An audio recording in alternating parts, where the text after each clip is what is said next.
My name is Rani Mullen. I'm an associate professor of government at the College of William and Mary, and I was part of a trade panel that included academics from the US as well as India, focused on trade east and India's connections and attempts to build further connectivity with the East. The three main themes that came out of this panel was that India has engaged in a host of different kinds of trade agreements, bilateral as well as multilateral. The large focus of these free trade agreements has been on the ASEAN countries, not those further east or further northeast, such as Japan or Korea, and that non-tariff barriers are still the main barriers really that remain to trade, increasing trade in the eastern part of Asia. The second major theme was that change is definitely possible. There were some of the panel members mentioned possibilities for insertion into India's global value chain, for example. And the third really emerging theme was that there are great possibilities for creating increased trade and trade dynamism, but that the remaining barriers will not go away,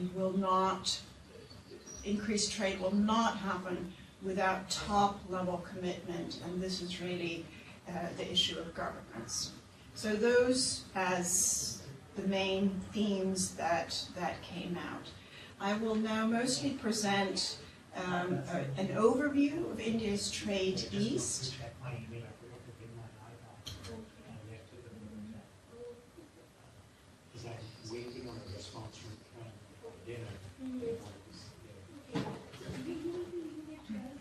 All right. India's top trading partners. In this graph, you will see that there has been a change between 1997-98 and 2013-14. The volume of trade east, as I call it, has increased significantly. The biggest change, really, though, over these past 16 years for India has been China. China went from not even showing up amongst the top 12 countries with whom India traded in 1997 to last year overtaking the US to become India's largest trading partner. When you look at the trade volume of the top 12 countries, in fact, the trade volume in the past 16 years has increased by over 8 times. When you look at the overall trade, so trade between the top 12 countries increased over 8 times. India's overall trade volume increased tenfold to $760 billion US. And this is quite significant in terms of volume and in terms of sort of changing outlook and dynamism of the Indian economy. But if you notice, amongst these top 12 partners, there are no countries in India's immediate neighborhood.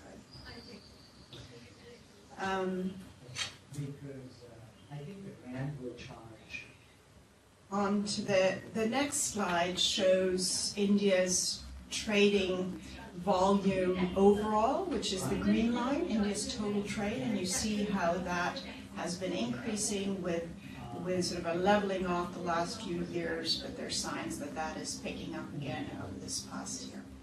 So clearly India's trade volume has increased, but despite this increase in volume, the increased dependency of the economy on foreign trade, global trade grew at similar rates, leading India's share of world merchandise exports, for example, to only reach 2%. Now, that was the rate that India had in 1950.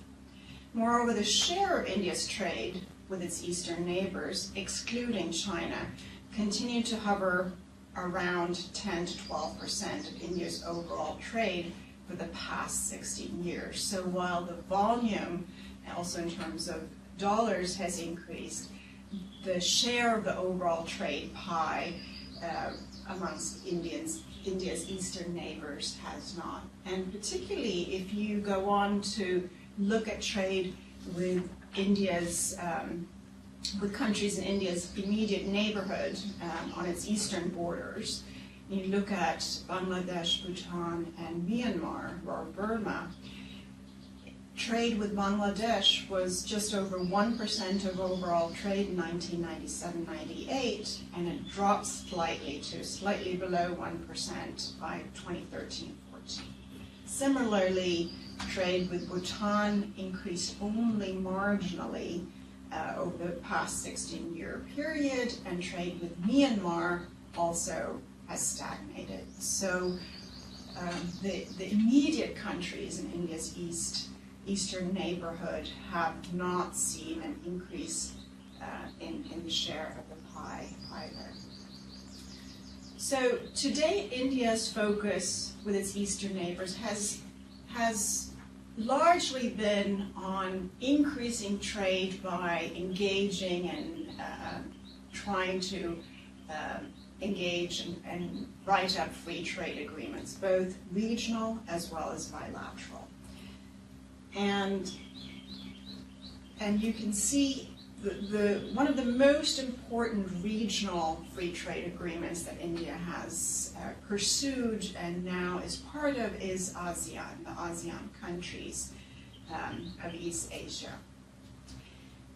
Since the Indian economy opened in the early 1990s, the so-called Look East policy of the Indian government has focused on increasing trade with the East by signing these bilateral and multilateral agreements. And because of the dynamism of the East Asian economies, an early focus of India was engaging with ASEAN. By the beginning of 2015, India was engaged in or had established at least a dozen bilateral or regional trade agreements with countries in the East Asia Pacific region. But India's Look East and now the new Act East focus is really an ASEAN-centric policy. If ASEAN was a single economy, it would be the world's 7th largest, just ahead of India, as well as the world's 4th largest exporter, making it clearly an early focus of the Look East policy. And India's trade volume with ASEAN has increased 15-fold over the past 16 years. And yet, here again, as a percentage of the overall pie, as a percentage of Indian trade, it has remained, and this is these graphs that you see here, it has remained between 8 and 10%, so the yellow line. The 2014 signing of the Free Trade Agreement with ASEAN for investment and services is likely to help India, because that's a comparative advantage India has. But most of the trades and goods with ASEAN are through ports, which have been hitting capacity bottlenecks. So just to go over this graph also shows what percentage of ASEAN's trade is with India versus, which is the red line, versus India's trade with ASEAN. And you can see that ASEAN is more important to India than the other way around. To just look at a couple other regional trading agreements that India has signed and is part of. India's trade volumes with those eastern neighbors further away has increased more rapidly than its trade volumes with countries in the neighborhood, and that's what this graph shows. So you have in gray here the ASEAN, trade with ASEAN countries, in yellow the trade with the so-called BCIM, Bangladesh, China, India, and Myanmar countries.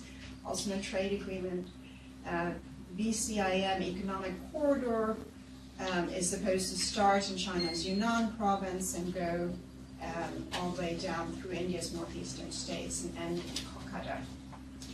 This appears to be a growth story, but largely it is in fact a story of increased trade with China. 90% of India's trade with the BCIM group countries is accounted for by India's trade with China, and most of that is in fact not through the land route, but rather through the ports.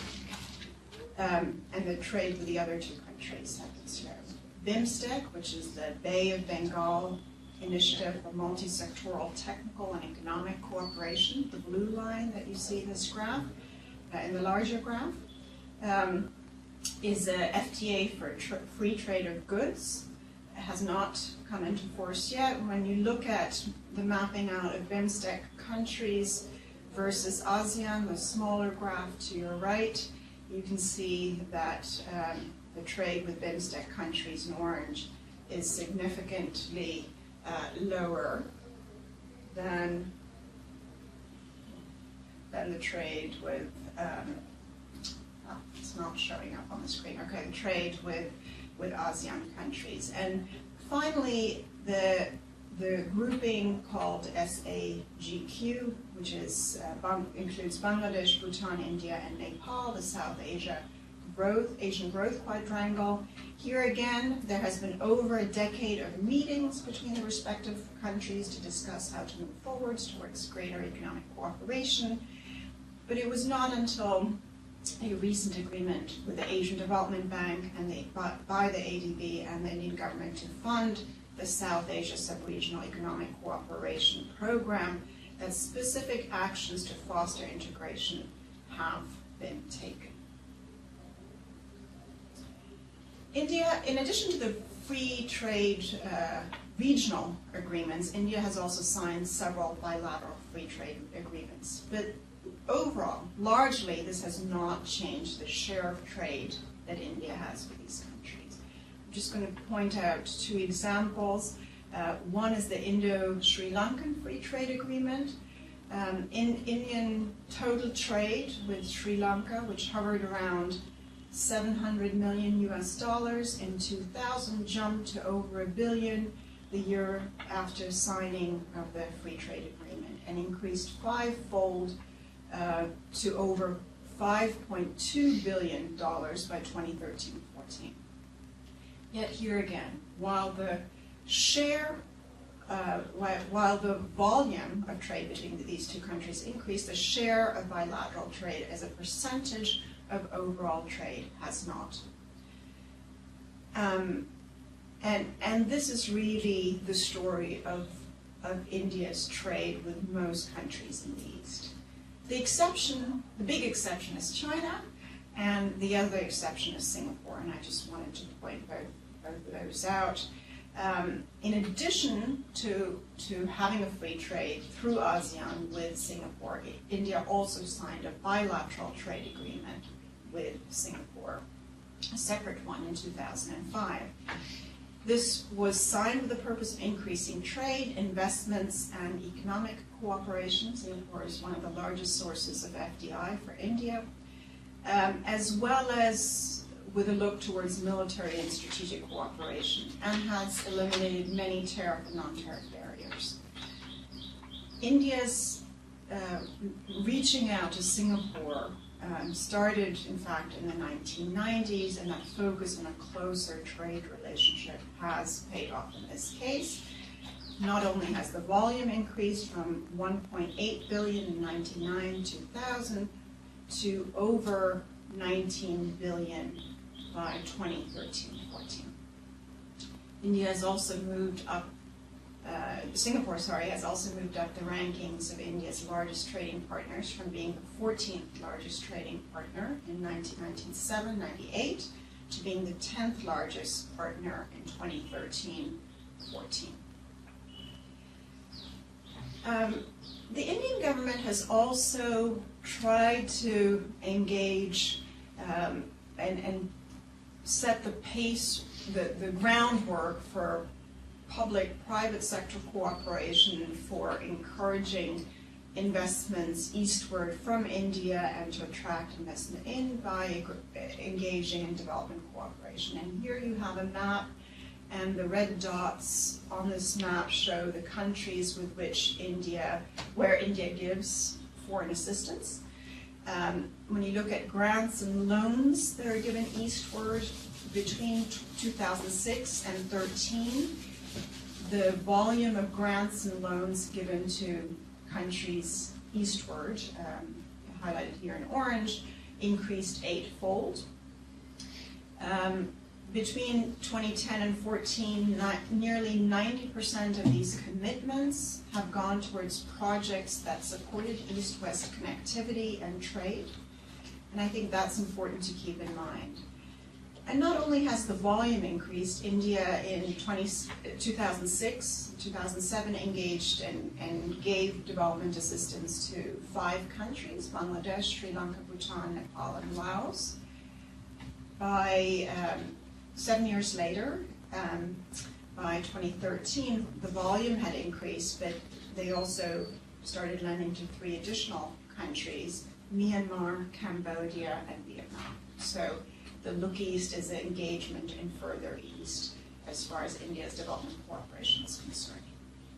Now, India not only gives grants and loans, but India also engages in line of credits. The current value of open line of credits that India has is starting to touch $11 billion US. And a significant chunk of this is now being given to countries in the East. Over the past 5 years, 6 Eastern neighbors have received over $3.7 billion. And here again, at least because of the way India has structured these line of credits, nearly 75% or 75% of these line of credits are to be used to procure goods and services from India. So this structure helps the Indian private sector to get a foot into the East Asian market. The majority of line of credits to date have gone to Africa, but increasingly they're going towards the East also. For example, the government of India recently announced a new $1 billion line of credit to Nepal at largely subsidized interest rates and commitment rates. So India has focused on engaging in free trade agreements, regional and bilateral, and the new budget, the 2015-16 budget that was recently announced, also now is focusing on this infrastructure bottleneck, which was highlighted by several of the panelists as being the bottleneck to trade east. To just point out a couple of cases here. These are a couple pictures of India's border with Myanmar, and you can see by the dirt road access that these are clearly not multi-lane highways where trade happens across the border, so there's a clear bottleneck there in terms of actually being able to trade across the border. And it's clear that India will have to make significantly higher investments in border infrastructure with Myanmar and other countries. Here's just a picture. Other panelists highlighted that it's not only road connectivity that is needed, but beyond roads, there's a huge need for railroads. The railroad gauges are different between India and Bangladesh, Bangladesh and India again, and then Myanmar. So to have a railroad go from India through Myanmar to Thailand, you're going to have to deal with 3 different gauges, and that kind of thinking about how do you actually enable connectivity still has to take place in addition to the investment. But this new budget does have a significant investment not only for roads set aside, but also for railroads, ports, and for inland shipping. But infrastructure is not the only barrier. And here you see an example of a border hot that the Indian government has started opening up these border hots to encourage some of the more informal trade, of people living right in the border areas. But just taking the India-Bangladesh border as an example, Asian Development Bank study found that at the key border crossings between India and Bangladesh, you still had times when you had over 1,000 trucks queuing up on both sides of the border, waiting times varying between 1 to 5 days to complete so-called documentation requirements. Now, these documentation requirements could range from visa restrictions, packaging requirements, laboratory testing for food and cosmetics, and just delays due to fees, formal as well as informal fees that are levied, and that is the issue of governance at the borders. Who holds these border checkpoints accountable? What kind of additional fees are levied? The example that was brought up was that infamously, the cost of trading one item with Germany is cheaper than trading that same item with India's immediate neighbor, Bangladesh. So faced with these kind of tariff as well as non-tariff barriers in the 1990s, negotiating free trade agreements was the easiest step for the Indian government to take to increase eastward trade. Amongst non-tariff barriers, channeling greater investment to infrastructure is the next easiest step, and the current budget looks like it has allocated a significant chunk towards infrastructure upgrading. But the hardest part is yet to come.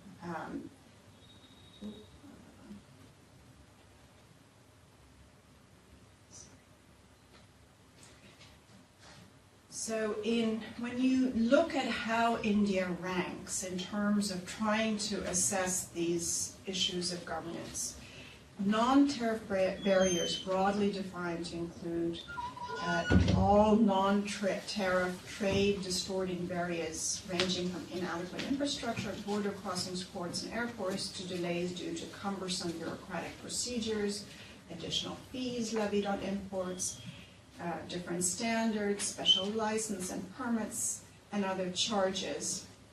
They are significant in India.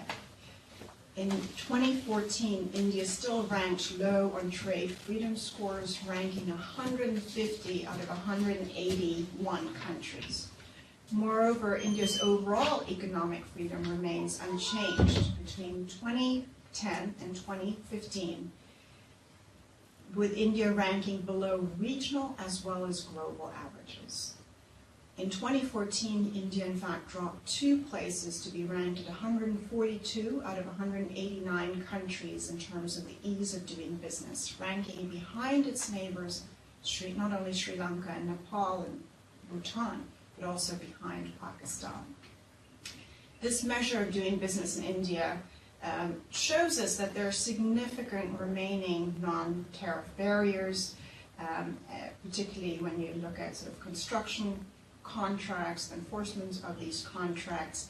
India ranks near the bottom at 184 out of 186. And this just shows you that the barriers are still significant. Relative to the progress made in lowering trade barriers amongst India's eastern neighbors, and in fact globally, India's progress on changing the structural impediments, non-tariff barriers beyond infrastructure to trade, has indeed been weak. And given India's rankings on the ease of doing business, etc., these rankings that you see up on the screen, the reforms that have to be undertaken are going to be difficult to implement. Non-tariff barriers to trade have preventive, effective integration between India and its eastern neighbors, and without addressing these, it will be difficult to change the trade share of the pie of India's eastern neighbors. China, with whom India does not have any kind of free trade agreement, has hugely increased its share of trade with India. So free trade agreements are great, but to really encourage trade with India's immediate neighbors, to bring down the costs so that at the very least it's the same cost to trade across the border with Sri Lanka or Bangladesh as it is to trade with countries located continents away, like Germany or the UK. India is going to have to address these remaining barriers, and these remaining barriers are really an issue of governance issues. Those were the main points that were brought out in the trade panel. There were, I think there's significant hope because India's trade volumes have increased quite a bit over the past decade and a half, but nevertheless in terms of the share of the pie, in order to increase the share of the pie and really act east, the difficult barriers are still there, and India will have to engage in reforming governance and creating greater accountability at the borders, in addition to investing in infrastructure.